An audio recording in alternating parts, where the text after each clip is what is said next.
자, 이번 시간에는 6월 민주항쟁 이후에 우리나라가 어떻게 민주화가 실천되는지 이 과정들에 대해서 한번 쭉 살펴보도록 할게요.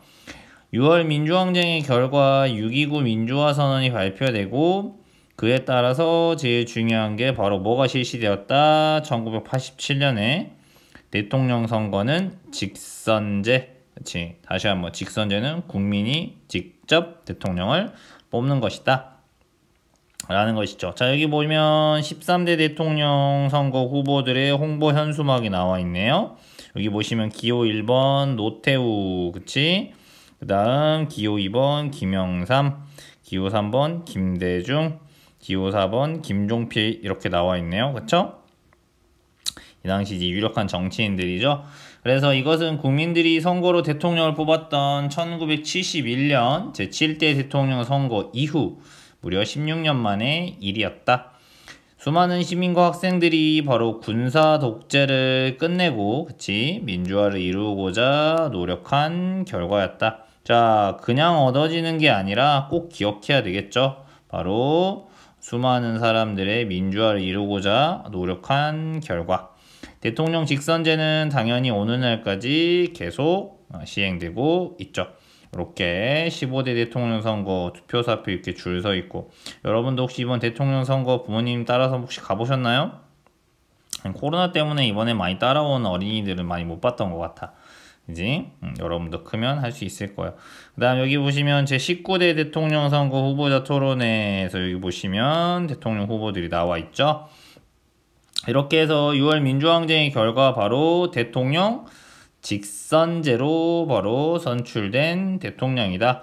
여기서 바로 당선된 사람, 제13대 대통령으로 당선된 사람이 바로 이 노태우 대통령이었다 라는 거죠. 여기 기호 1번 노태우 대통령이 바로 당선이 되었다. 어쨌든 국민이 직접 뽑게 되었다. 그 다음 이제 지방자치제가 부활하게 된다. 이 민주화를 위해서 이제 지방자치제 제도에 대해서도 한번 알아볼까요? 자, 지방자치제라는 게 뭐냐면 여러분이 조금 생각해 볼 수 있는데, 이 지방자치제 말 그대로 지역에서 스스로 한다. 이게 바로 자치제도라고 할 수 있겠어요.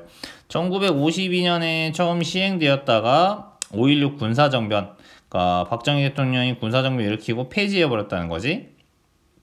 뭘 거기 시골까지 지방까지 니네가 다 알아서 하는 거야. 그냥 우리가 시키는 대로 해. 이런 식으로 해서 바로 없애버렸다. 그래서 바로 이후 6.29 민주화 선언에 따라서 다시 부활하게 되었다. 그래서 뭘 만드냐면 1991년에 바로 지방의회라고 하는 걸 만든다. 의회. 그 다음 1995년에는 지방의회 의원 선거와 함께 지방자치단체장 선거가 치러진다.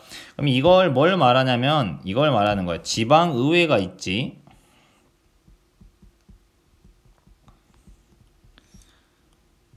지방의회는 뭐냐면 여러분이 생각하는, 여러분이 살고 있는 예를 들면 시가 있잖아요. 그러면 뭐 선생님이 뭐 예를 들면 경기도에서 이 경기도에서 법을 만들 수 있는 경기도 의회라는 곳이 있어요. 그러면 경기도 의회니까 여기에 누굴 뽑아야 돼? 의원들이 있다는 이야기잖아. 그치? 그럼 이 의원들을 누가 뽑는 거야? 바로 국민들이 선거를 통해서 뽑는 거야. 옛날에는 그러면 이런 의회나 이런 게 아예 있어 없어? 아예 없었다는 이야기야. 무슨 말인지 알겠지? 그 다음 또 뭐 여러분이 살고 있는 지역이 예를 들면 뭐 용인시다. 그러면 마찬가지로 용인시에도 의회가 있어. 무슨 말인지 알겠지? 그러면 여기도 의원들이 있다는 이야기잖아. 그럼 이 의원들 마찬가지로 누가 뽑는다고? 국민이 뽑는다. 그러면 생각해보세요. 여기 뽑힌 사람들은 어디를 위해서 일하는 거야? 경기도 의회에서 일하는 의원들은 경기도를 위해서 일하겠지. 그치? 그 다음 용인시 의회에 있는 사람들은 어디를 위해서 일해? 용인을 위해서 일해. 근데 자기 마음대로 일하는 게 아니라 누구를 위해서? 그 경기도에 사는 국민들을 위해서. 용인시 의회 의원들은 용인시에 사는 용인 시민들을 위해서. 알겠죠? 이게 바로 지방의회가 되는 거야. 그 다음 여러분이 이제 두 번째로 또 더 잘할 수 있는 건 바로 뭐냐면 지방자치단체장이야. 지방자치단체장. 마찬가지로 그러면 여러분이 속해 있는 이 지방자치단체를 이끌어가는 대표를 뽑는 거라고 생각하면 돼요. 대통령은 우리 나라를 대표하는 사람이잖아. 아까 경기도를 예를 들었으니까 경기도를 옛날에는 이끌 사람이다. 그러면 경기도지사라고 해요. 그쵸? 그 다음에 용인을 이끌어간다고 하면 용인시장이 있는 거잖아. 근데 이게 과거에 5.16 군사정변 때 폐지되면서 과거에는 어떻게 했냐면 대통령이 그냥 보내요. 대통령이 임명했어 그냥. 그럼 무슨 말이야?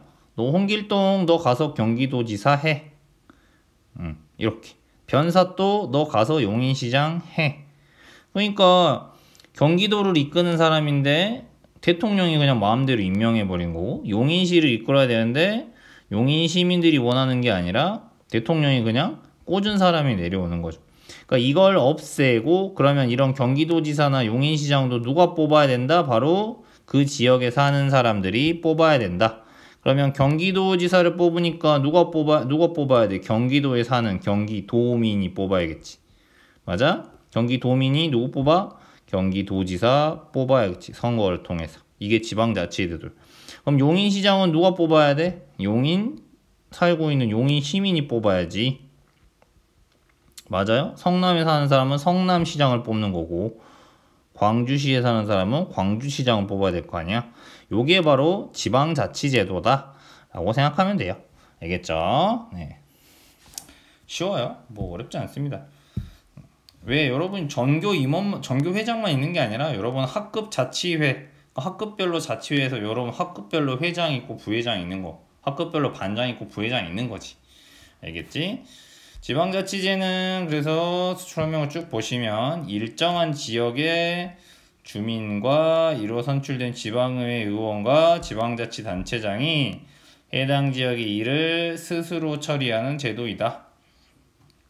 지방자치제를 실시해 주민들이 지역의 문제를 스스로 해결하려고 의견을 제시하고 지역의 대표들은 주민의 의견을 수렴해 여러가지 문제를 민주적으로 해결하고 있다 라는 거죠. 과거에 정부가 그냥 이렇게 하는 게 아니라 그렇게 해서 여기 지방의회 의원 입후보 안내에 대한 설명을 듣는 사람들, 지방자치제가 시행되면서 서울시, 특별시 의회 이런 것들이 생겼다는 걸 보여주고 있죠.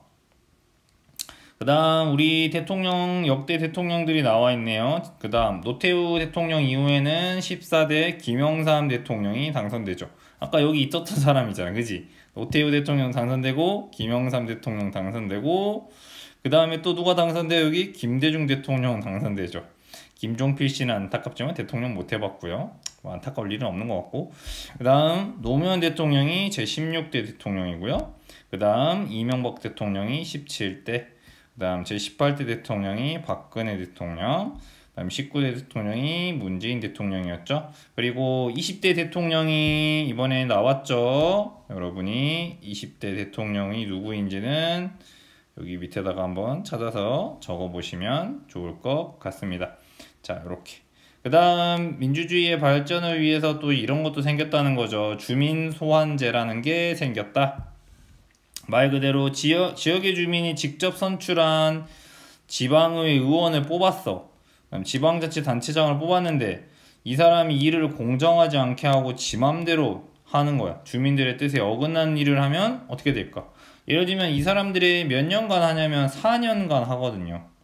근데 4년 동안 하면서 공정하게 일을 처리하지 않거나 바로 그 지역의 주민들이 원하는 일을 하지 않는 거야. 그러면 4년간 참아야 되느냐라는 거지. 그게 아니다.